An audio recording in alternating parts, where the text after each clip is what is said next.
ನಮ್ಮ ಚಿಂತಾಮಣಿ ನ್ಯೂಸ್ ಕನ್ನಡಕ್ಕೆ ಸ್ವಾಗತ. 5 ಗ್ಯಾರಂಟಿಗಳು ಹೇಳಿ ಜನರಿಗೆ ಯಾಮಾರಿಸಿ ಕಾಂಗ್ರೆಸ್ನವರು ಅಧಿಕಾರಕ್ಕೆ ಬಂದಿದ್ದಾರೆ ಎಂದು ಹೇಳಿದ ಮಾಜಿ ಶಾಸಕ ಜೆ.ಕೆ. ಕೃಷ್ಣಾರೆಡ್ಡಿ. ಜೆಡಿಎಸ್ ಬಿಜೆಪಿ ಮಹಾಮೈತ್ರಿ ಅಭ್ಯರ್ಥಿ ಮಲ್ಲೇಶ್ ಬಾಬು ಪರ ಪ್ರಚಾರ ಮಾಡಲು ಕಸಬಾ ಹೋಬಳಿಯ ಆನೂರು ಚುನಾವಣಾ ಪ್ರಚಾರ ಭಾಷಣದಲ್ಲಿ ಮಾತನಾಡಿದ ವಿಧಾನಸಭೆಯ ಮಾಜಿ ಉಪಸಭಾಧ್ಯಕ್ಷರು ಜೆ.ಕೆ. ಕೃಷ್ಣಾರೆಡ್ಡಿ 5 ಗ್ಯಾರಂಟಿಗಳು ಜನರಿಗೆ ವಂಚನೆ ಮಾಡಿದ್ದಾರೆ ಎಂದು ಗಂಭೀರವಾಗಿ ಆರೋಪಿಸಿದರು. ಈ ಸಂದರ್ಭದಲ್ಲಿ ಬಿಜೆಪಿ ಮುಖಂಡ ಜಿ.ಎನ್. ವೇಣುಗೋಪಾಲ್, ಜೆಡಿಎಸ್ ತಾಲೂಕು ಅಧ್ಯಕ್ಷ ದಿನ್ಮಿಂದಳ್ಳಿ ಬೈರಾರೆಡ್ಡಿ, ನಗರಸಭಾ ಸದಸ್ಯ ಟೊಮಾಟೋ ಗೌಸ್ ಮತ್ತು ಎರಡೂ ಪಕ್ಷದ ಮುಖಂಡರು ಉಪಸ್ಥಿತರಿದ್ದರು.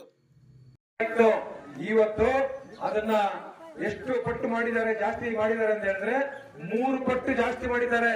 ಇವತ್ತು ಅಂತ ಒಂದು ಬಡವರ ಮನೆಯಲ್ಲಿ ಒಂದು ಸೈಟ್ ಅನ್ನ ಖರೀದಿ ಮಾಡಬೇಕಾದ್ರೆ 50,000 ಬೇಕು. 50,000 ಮೊದಲು 15ರಿಂದ 20,000 ಆಗ್ತಾ ಇತ್ತು. ಈ ಸರ್ಕಾರ ಬಂದ ಮೇಲೆ ಅದು 50,000 ರೂಪಾಯಿ ಆಗಿದೆ. ಆದ್ರೆ ನಿಮ್ಮ ಮೇಲೆ ಅಷ್ಟು ದುಪ್ಪಟ್ಟಾಗಿ ಆ ಒಂದು ಬೆಲೆಯನ್ನ ಏರಿಕೆ ಮಾಡಿದ್ದಾರೆ. ಇವತ್ತು ನಾವೆಲ್ಲರೂ ಕೂಡ ಬೆಳಗ್ಗೆಯಿಂದ ದುಡಿಮೆ ಮಾಡ್ತೀವಿ, ಸಾಯಂಕಾಲ ಏನೋ ಕುಡಿಬೇಕು, ಸ್ವಲ್ಪ ಚೆನ್ನಾಗಿ ಆರಾಮಾಗಿರ್ಬೇಕು, ನಿದ್ರೆ ಹೋಗ್ಬೇಕು ಅನ್ನೋಂಥದ್ದು ಇರುತ್ತೆ. ನೀವತ್ತು 100 ರೂಪಾಯಿ, ಹಿಂದಿನ ಸರ್ಕಾರಗಳಲ್ಲಿ 100 ರೂಪಾಯಿ ಇರ್ತಕ್ಕಂಥ ಕ್ವಾರ್ಟರ್ ಇವತ್ತು 200 ರೂಪಾಯಿ ಮಾಡಿದ್ದಾರೆ. ಆದ್ರೆ ಪ್ರತಿದಿನ ಒಂದು ಮನೆಯಲ್ಲಿ ಒಂದು ಕ್ವಾರ್ಟರ್ ಏನಾದ್ರೂ ಕುಡಿಯೋಗಿದ್ರೆ ಆದ್ರೆ 3,000 ರೂಪಾಯಿ ನಮ್ಮ ಹತ್ರ ಕಿತ್ಕೊಳ್ತಾ ಇದ್ದಾರೆ. ಹೆಚ್ಚಾಗಿ 100 ರೂಪಾಯಿ ಇದ್ದಿದ್ದು ಇವತ್ತು 200, 60 ರೂಪಾಯಿ ಇದ್ರೆ ಅದು 120, 150 ಇದ್ರೆ 300. ನೀವು 100 ರೂಪಾಯಿ ಇದೆ ತಗೊಳ್ಳಿ, ಆದ್ರೆ 100 ರೂಪಾಯಿ ಇದ್ರೆ 100 ರೂಪಾಯಿ ಹೆಚ್ಚಾಗಿ ನಮ್ಮ ಹತ್ರ ಕಿತ್ಕೊಳ್ತಾ ಇದ್ದಾರೆ. ತಿಂಗಳಿಗೆ ಎಷ್ಟಾಗುತ್ತೆ? ಪ್ರತಿದಿನ 100 ಅಂದ್ರೆ 3,000 ರೂಪಾಯಿ ಆಗುತ್ತೆ. ಆದ್ರೆ ಅವ್ರು ನಮಗೆ ಕೊಡ್ತಾ ಇರ್ತಕ್ಕಂಥದ್ದು 2,000. ನೋಡಿ ಎಷ್ಟು ಯಾವ ರೀತಿ ಮೋಸ ಮಾಡಿದ್ದಾರೆ, ಗ್ಯಾರಂಟಿಗಳ ಮೂಲಕ ಮೋಸ ಮಾಡಿದ್ದಾರೆ.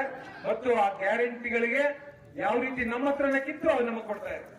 ನಮ್ಮ ಹತ್ರನೇ ಹಣ ಕೇಳೋದು ಇವಾಗ ನಮ್ಗೆ ಗೊತ್ತಾಗೋದಿಲ್ಲ. ನಮ್ಮ ಮನೆಯಲ್ಲಿ ಯಾರಾದ್ರೂ ಕುಡಿಯೋರಿದ್ರೆ ಒಂದು ಕ್ವಾರ್ಟರ್ ಕುಡಿದ್ರೆ ಪ್ರತಿದಿನ 100 ರೂಪಾಯಿ ನಮ್ಮ ಮನೆಯಿಂದ ಹೋಗ್ತಾ ಇರ್ತದೆ. ಪ್ರತಿದಿನ 100 ಹೋದ್ರೆ ತಿಂಗಳಿಗೆ ಎಷ್ಟಾಯ್ತು?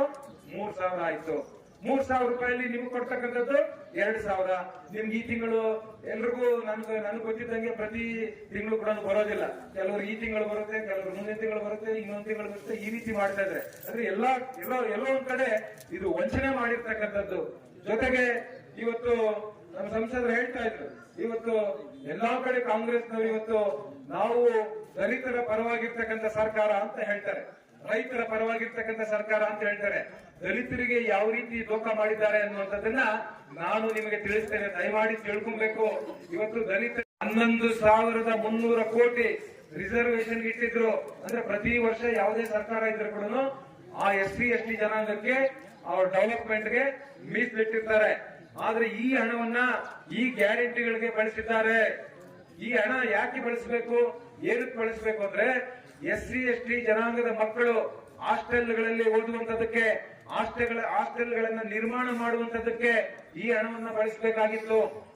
ಇವತ್ತು SC/ST ಜನಾಂಗದಲ್ಲಿರ್ತಕ್ಕಂಥ ಕಾಲೇಜ್ ಸ್ಟೂಡೆಂಟ್ಸ್ ಅವರಿಗೆ ಸ್ಕಾಲರ್ಶಿಪ್ ಕೊಡುವಂತದಕ್ಕೆ ಈ ಹಣವನ್ನ ಬಳಸ್ಕೊಳ್ಬೇಕಾಗಿತ್ತು. ಇವತ್ತು SC/ST ಜನಾಂಗದವರಿಗೆ ಇವತ್ತು ಗಂಗಾ ಕಲ್ಯಾಣ ಯೋಜನೆ ಅಡಿಯಲ್ಲಿ ಬೋರ್ವೆಲ್ ಕೊರೆಸುವಂತದಕ್ಕೆ ಈ ಹಣವನ್ನ ಬಳಸಬೇಕಾಗಿತ್ತು. ಬೋರ್ವೆಲ್ ಕೊರೆಸಿದ ನಂತರ ಪಂಪು ಮೋಟರ್ ಅಳವಡಿಸುವಂತದಕ್ಕೆ ಮತ್ತೆ ಅದಕ್ಕೆ ಬೇಕಾಗಿರ್ತಕ್ಕಂಥ ಸಲಕರಣೆಗಳನ್ನ ಅಳವಡಿಸುವಂತದಕ್ಕೆ ಈ ಹಣವನ್ನ ಬಳಸಬೇಕಾಗಿತ್ತು. ಇವತ್ತು SC/ST ಜನಾಂಗದವರಿಗೆ ನೀವು ಬೇರೆ ಮೈಕ್ರೋ ಲೋನ್ಗಳು, ಇವತ್ತು ಬೇರೆ ಲೋನ್ಗಳನ್ನ ಮನೆಗಳು ಕಟ್ಟುವಂತದಕ್ಕೆ ಬಳಸುವಂತ ಹಣವನ್ನ ಗ್ಯಾರಂಟಿಗಳಿಗೆ ಬಳಸಿದ್ದಾರೆ. ಇವತ್ತು SC/ST ಜನಾಂಗ ವಾಸ ಮಾಡ್ತಕ್ಕಂಥ ಕಡೆ ಅವರು ಎಲ್ಲಿ ವಾಸ ಮಾಡ್ತಾ ಇರ್ತಾರೆ ಅಲ್ಲಿ ಇವತ್ತು CC ರಸ್ತೆಗಳಿರ್ಬೋದು, ಚರಂಡಿಗಳಿರ್ಬೋದು, ಲೈಟ್ಗಳಿರ್ಬೋದು, ಇವತ್ತು ಕುಡಿಯೋ ನೀರಿರ್ಬೋದು, ಇದಕ್ಕೆ ಬಳಸಬೇಕಾಗಿರ್ತಕ್ಕಂಥ ಹಣವನ್ನ ಇವತ್ತು ಗ್ಯಾರಂಟಿಗಳಿಗೆ ಬಳಸಿದ್ದಾರೆ. ನಿಮಗೆ ಮೀಸಲಿಟ್ಟಿರ್ತಕ್ಕಂಥ ಹಣವನ್ನ ಈ ಗ್ಯಾರಂಟಿಗಳಿಗೆ ಬಳಸಿದ್ದಾರೆ. ಬಿಜೆಪಿ ಮುಖಂಡರು ಹೋಗಿ ಏನೆಲ್ಲ ಅರ್ಜಿ ಹಾಕಿರ್ಲಿಲ್ಲ. ನೀವು SC/ST ಜನಾಂಗಕ್ಕೆ ಕೊಡಬೇಕಾಗಿರ್ತಕ್ಕಂಥ ಹಣವನ್ನ ಗ್ಯಾರಂಟಿಗಳು ಕೊಡಿ ಅಂತ ಹೇಳಿ ಅವ್ರು ಹೇಳಿ ಕೇಳಿರ್ಲಿಲ್ಲ. JDS ಮುಖಂಡರು ಹೋಗಿ ಅರ್ಜಿ ಹಾಕಿರ್ಲಿಲ್ಲ. ನೀವು ಗ್ಯಾರಂಟಿಗಳಿಗೆ ಈ ಹಣವನ್ನ SC/ST ಜನಾಂಗಗಳಿಗೆ ಮೀಸಲಿಟ್ಟಿರ್ತಕ್ಕಂಥ ಹಣ ಗ್ಯಾರಂಟಿಗಳು ಕೊಡಿ ಅಂತ ನಾವು ಕೇಳಿರ್ಲಿಲ್ಲ. ಅಥವಾ ಪರಿಶಿಷ್ಟ ಜಾತಿ, ಪರಿಶಿಷ್ಟ ಪಂಗಡದ ಮುಖಂಡರು ಹೋಗಿ ಅರ್ಜಿ ಹಾಕಿರ್ಲಿಲ್ಲ. ನಮಗೆ ಮೀಸಲಿಟ್ಟಿರ್ತಕ್ಕಂಥ ಹಣವನ್ನ ನೀವು ಗ್ಯಾರಂಟಿಗಳು ಕೊಡಿ ಅಂತ ಹೇಳಿರ್ಲಿಲ್ಲ. ಆದ್ರೆ ನೀವು ಒಂದು ಕಡೆ SC/ST ಪರವಾಗಿದ್ದೀವಿ ಅಂತ ಹೇಳ್ತೀರಾ, ಆದ್ರೆ SC/STಗೆ ಮೀಸಲಿಟ್ಟಿರ್ತಕ್ಕಂಥ ಹಣವನ್ನ ದುರುಪಯೋಗ ಮಾಡ್ತೀರಾ.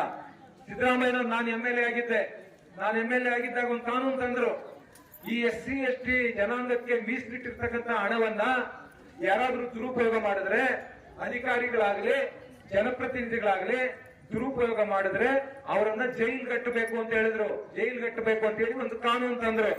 ಇವತ್ತು ಯಾರನ್ನ ಕಳಿಸ್ಬೇಕು ಜೈಲ್ಗೆ? ಯಾರು ದುರುಪಯೋಗ ಮಾಡಿರ್ತಕ್ಕಂಥದ್ದು? ಸಿದ್ದರಾಮಯ್ಯ ಅವರು.